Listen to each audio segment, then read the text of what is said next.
Pete, let's dive into some sports because we've got Olympics, we've got NFL. What do you want to hit?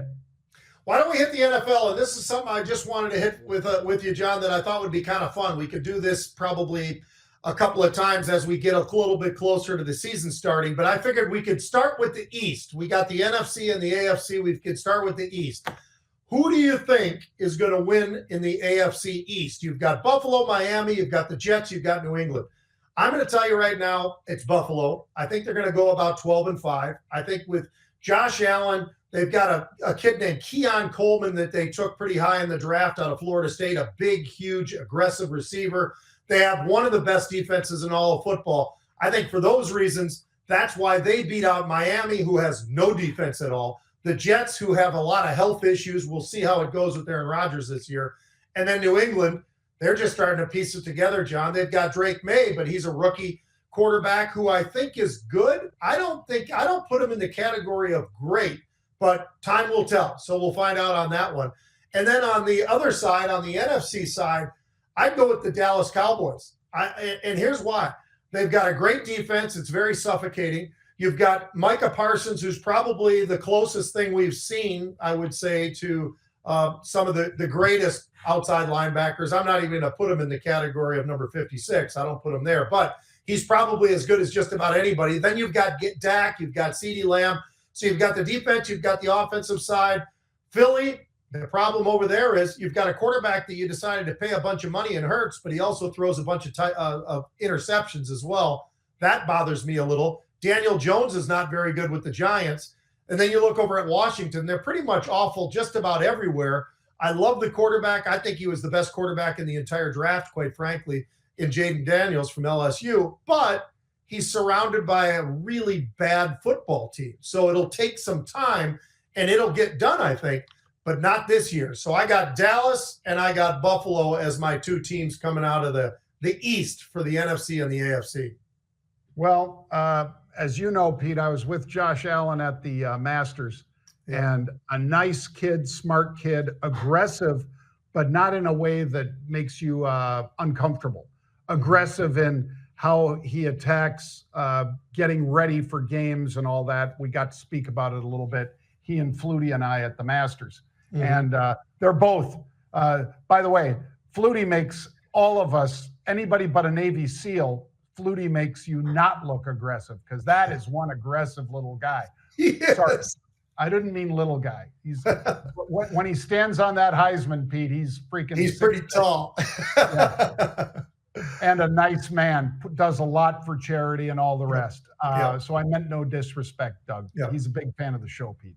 So I will say, Pete, that where you mentioned about Philadelphia and Mr. Hurts, I would mention about Kelsey, because now you've got a brand new center coming in there. That's now, a big deal. Not brand new as in, the guy's just learning the position. But, there is a relationship between the quarterback and the center that there's a comfort factor. Now, can they get past that? I'm sure they've already gotten past that. But that doesn't mean that this guy is the same level of player, all pro-wise and so forth, that Kelsey was.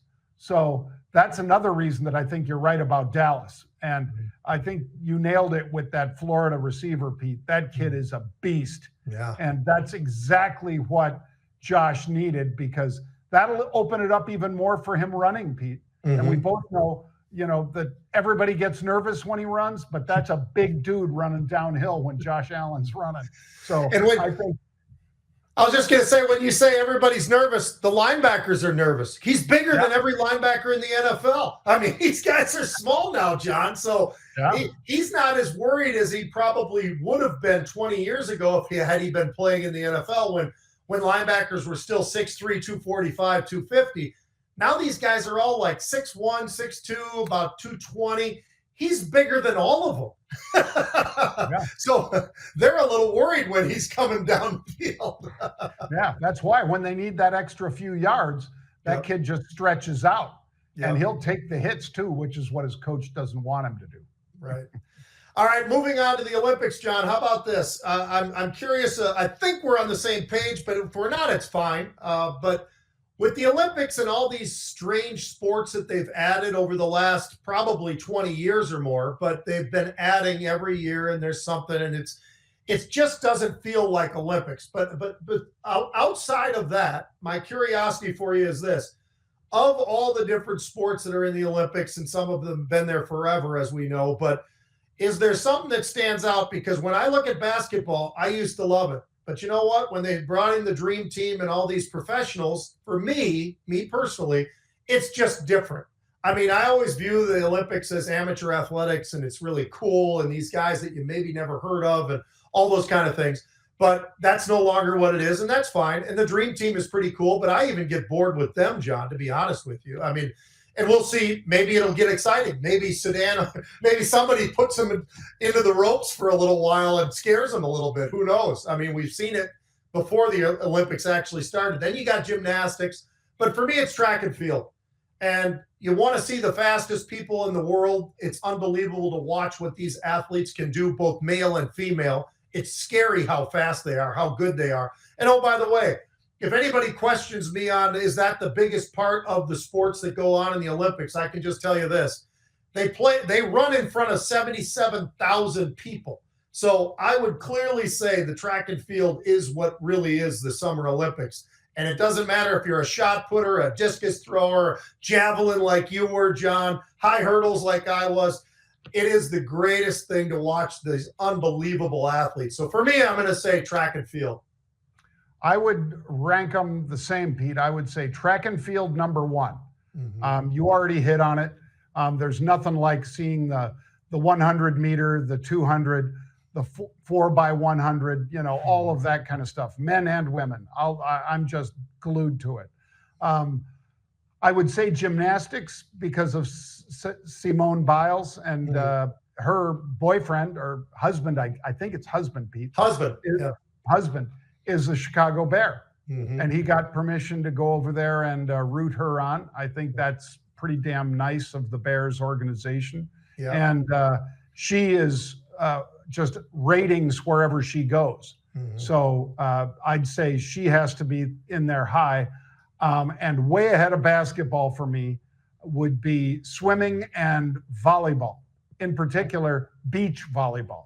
Yeah. I like the other volleyball, the indoor court stuff, but I love beach volleyball because I watch it all day out here on the beach in Puerto Rico, Pete. But swimming, I do just, I'm a swimmer, but I'm not a competitive swimmer. Like, it's just amazing, though, how much some of these folks can just lay it all out in the pool and, be a couple strokes behind and just burn all the way into that wall. It's amazing to me. So occasionally I get a hoarse voice rooting for the swimmers because I just love watching them. I think it's one of the more exciting things other than track and field. So I'd say track and field, gymnastics, swimming, beach volleyball. I wouldn't have most of the other stuff in there. Is basketball and mountain biking okay? Yeah, it's okay. I'm with you on that. And I will say I caught some of the men's gymnastics last night that was absolutely phenomenal. And they got this guy who is the king of all pommel horses. Unbelievable to watch that kid. It's funny because he literally was Clark Kent, John. I mean, the guy had these big, huge goggle glasses on. And right as he got up on the pommel horse, he flips those things off and he gets up there and absolutely stuns the world. I mean, it was cool, and it gave them an opportunity to win a bronze. I've never seen guys happier to win a bronze medal in my life, and they deserve it because they are up there with some of the all-time greats, and that was really, really cool to watch. That was awfully fun last night. But yeah, track and field for me, to watch the fastest guys in the world, and this kid who's throwing the shot put out there at world record levels every time he does it, pretty cool to watch. Yep, those are the cool things. Well, good luck to the U.S. team, Team USA, and all of the events.